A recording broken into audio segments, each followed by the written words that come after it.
what is the difference between luxury real estate and other services? So that's a loaded question, really.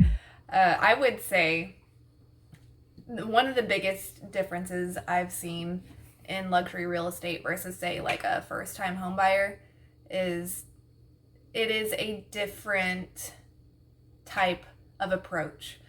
It's not what you know, it's who you know. And a lot of times in that type of industry, people don't even know that they want to move yet. They're so focused on, say, their business or their assets or their next move. They have 10,000 things they're trying to pay attention to. And of course, everyone is ready and willing to sell if the price is right. Some people don't even realize that a home that they've thought about 6 months ago is now available and for sale, and they would be interested, but they don't know until someone speaks up. So one major difference I would say is connections. If you're able to just, talk to somebody and you're able to let them know that, hey, yeah, that one house that you said that you wanted a commercial grade hood vent, it's available now. And so you're able to have those conversations, and it sparks interest and it sparks an idea. And if they know somebody, they'll say something to somebody else. And I would say connections are a major part. And moving on from there, experience is another major factor.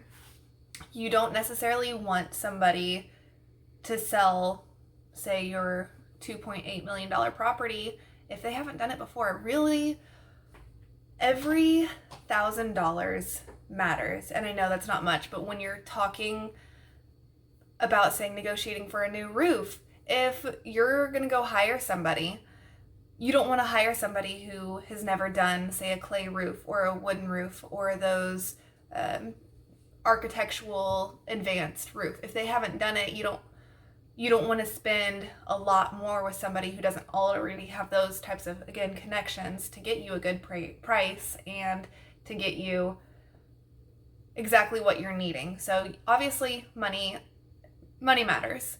So if it didn't matter, you probably wouldn't be running a business or owning the amount of shares you do or whatever you do to invest your money to make it grow.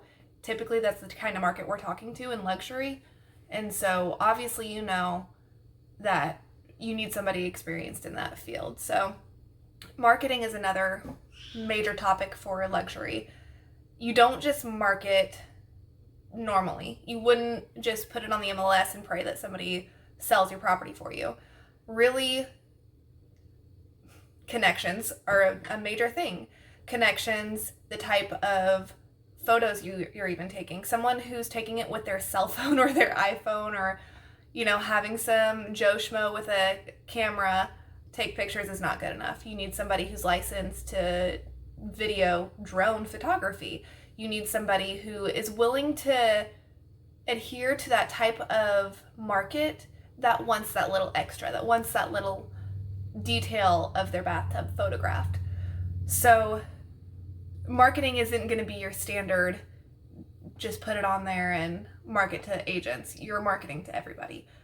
You're marketing online, you're marketing digitally, you're marketing through the paper, believe it or not, that still works. And then you need to always be thinking about how to go above and beyond. I really don't think it's enough to just stop and say, oh, I've sold 200 properties before. It's, I think I'm good and know what I do. No, that's not good enough.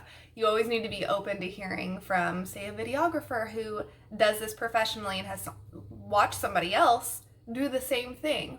Or if they have, say, they own a golf club, or a golf country club,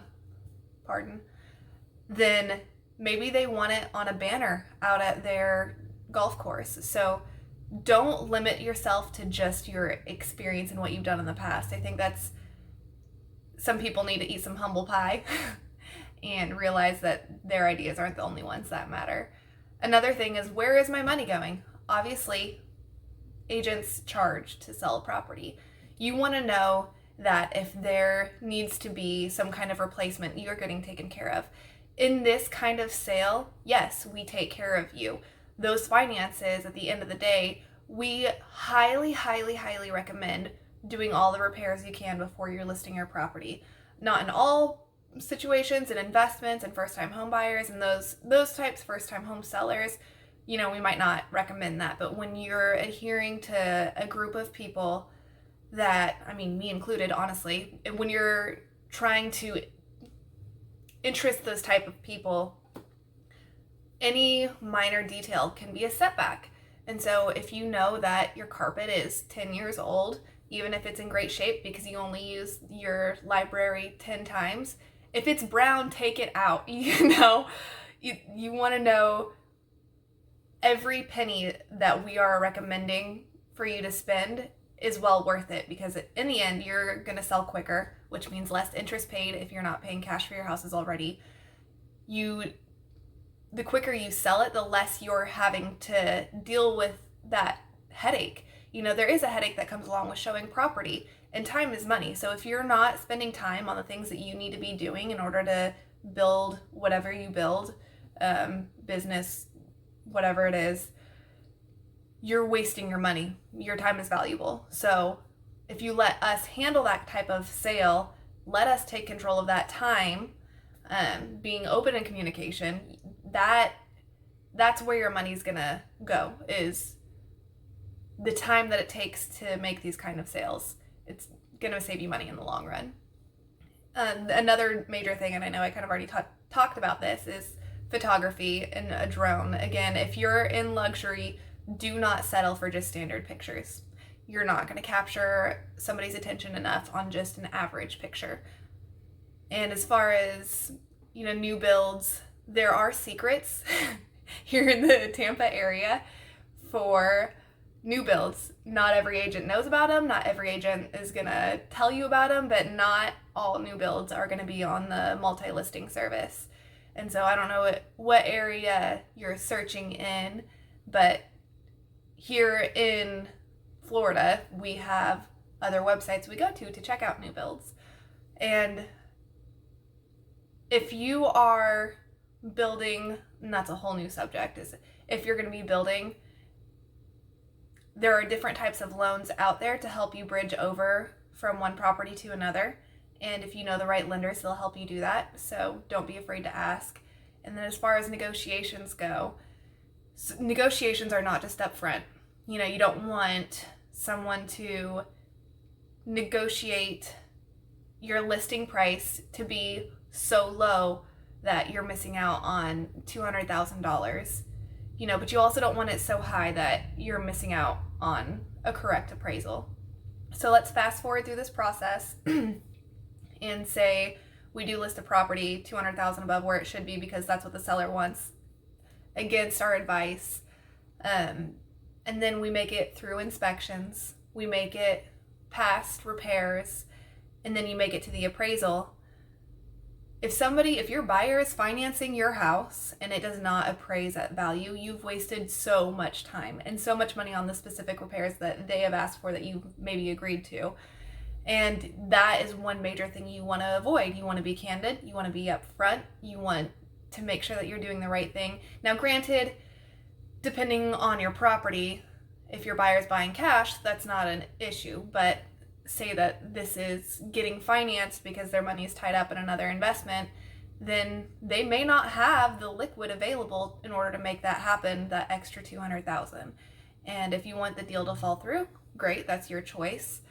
But know that negotiations happen at every step of the way. It happens whenever you and I talk, from the initial point of contact, whether it's pricing on a comparable market analysis or pricing based on your new build documents or pricing on a prior appraisal. And that's another thing, is prior appraisals, they only last 6 months.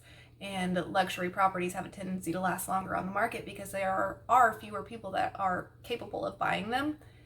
And so you constantly need to be aware of what even this week's value is. As crazy as that sounds, it prevents a lot of headache. And so negotiations happen every single step of the way. I would say 90% of the contracts that fall through at inspections.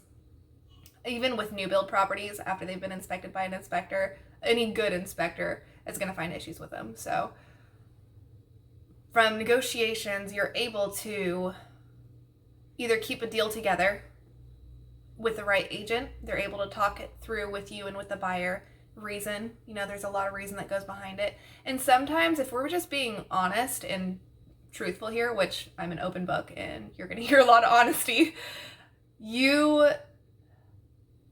not just you, me too, when I'm buying property, have a tendency to get emotionally involved, and it sometimes can cloud our thoughts. And A-type people like me don't necessarily think that they do that, but we all do.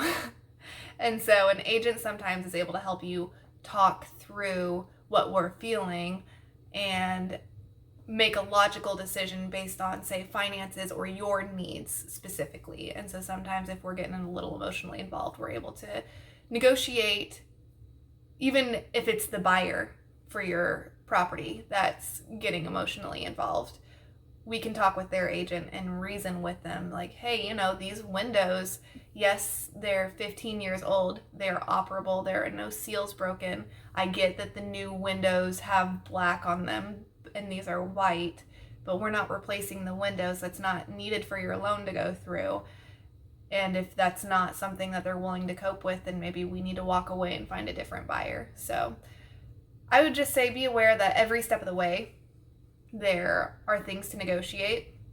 Any good agent is going to negotiate on your behalf, no matter how upset the other half may be. And if I'm helping you on the buy side, then maybe it's, reasoning with the listing agent that the roof, it had a prior leak 5 years ago. Yes, you fixed it, but this insurance is willing to pay for a new roof. Let's go ahead and do it.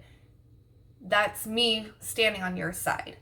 So yeah, luxury is a different field. I think a lot of these conversations we're having now, we don't necessarily have with, say, a typical home buyer or a typical investment property or someone who's selling their property and getting a different one. So if you have any other questions about luxury, there are a lot of questions we ask in an interview or in a one-on-one, things that only you're going to know about your property.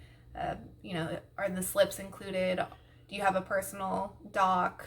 How tall is your roof? Those types of things. Other than that, feel free to give me a shout. We can sit down and talk more, and I'm looking forward to meeting you.